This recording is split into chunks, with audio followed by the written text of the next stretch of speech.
कुछ था उनके घर में, किसी चीज की कमी नहीं थी, पर कमी थी तो सिर्फ एक उनके घर में कोई संतान नहीं थी, संतति नहीं थी। और ये जो धुंधली देवी थी महाराज, बड़ी कर्कशा स्वभाव की। जब तक मोहल्ले में 2-4 से लड़ाई झगड़ा न कर रही तब तक वो भोजन नहीं करती थी। शाम का बनाया भोजन सुबह सुबह वही पाती थी। भोजन पका के पा ले, उसके बाद में बर्तन वैसे ही रख दे और सुबह उसी बर्तन में भोजन पका ले। धुंधम इतनाम धुंधली, बड़ी कर्कशा स्वभाव की। पर पंडित जी बड़े भोले वाले थे, बड़े सीधे साधे थे, अच्छे से गृहस्थी चल रही थी। पर घर में संतान ना होने के कारण पंडित जी दुखी रहने लगे। लोग उन्हें ताना मारे, प्रातः काल अगर कहीं निकल पड़े तो लोग कहे सुबह सुबह नासी का निर्वंशी का मुंह देख लिया। ये समाज की बहुत बड़ी भ्रांति है। पंडित जी को ये बात धीरे धीरे चुभने लगी। एक दिन क्या हुआ, उन्होंने प्रण कर लिया कि इस घर बार को छोड़ करके अब मैं आत्महत्या कर लूंगा, अपने प्राणों को त्याग दूंगा।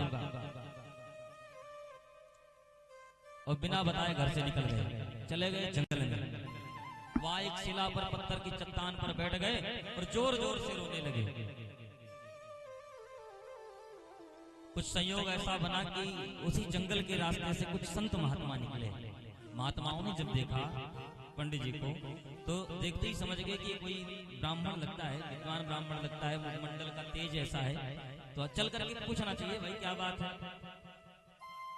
संत महात्मा पहुंच गए पंडित जी के पास। पंडित जी से पूछा, पंडित जी कथम रोदस्य प्रथम कासे चिंता मरियसी, क्या हुआ,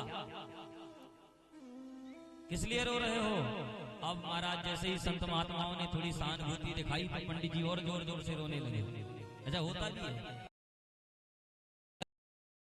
जाकर के प्रेम से पूछ ले आपसे तो आपके मन में इतना आएगा कि मैं जितना मेरे अंदर है कुल मैं बता दूं, सारी चीज निकाल कर बता दूं।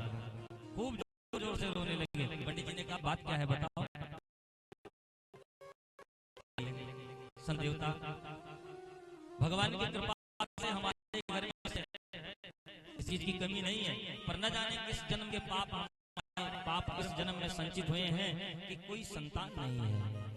महात्माओं ने जैसे ऐसे सुना तो जोर की फटकार लगाई। हमें लगता था कि कोई बढ़िया भगवत प्राप्ति के लिए आया है, जंगल में बैठ करके रो रहा है, पर तू तो बालक के लिए परेशान है। मुझे लगता था कि तू भगवान के लिए रो रहा है। समझाने लगे संत महात्मा, समझाने लगे कि देखो बेटा बेटी होने से किसी का कल्याण हुआ है आज तक। महाराज दशरथ के 4 पुत्र थे, पर अंतिम क्षण में कोई भी नहीं था।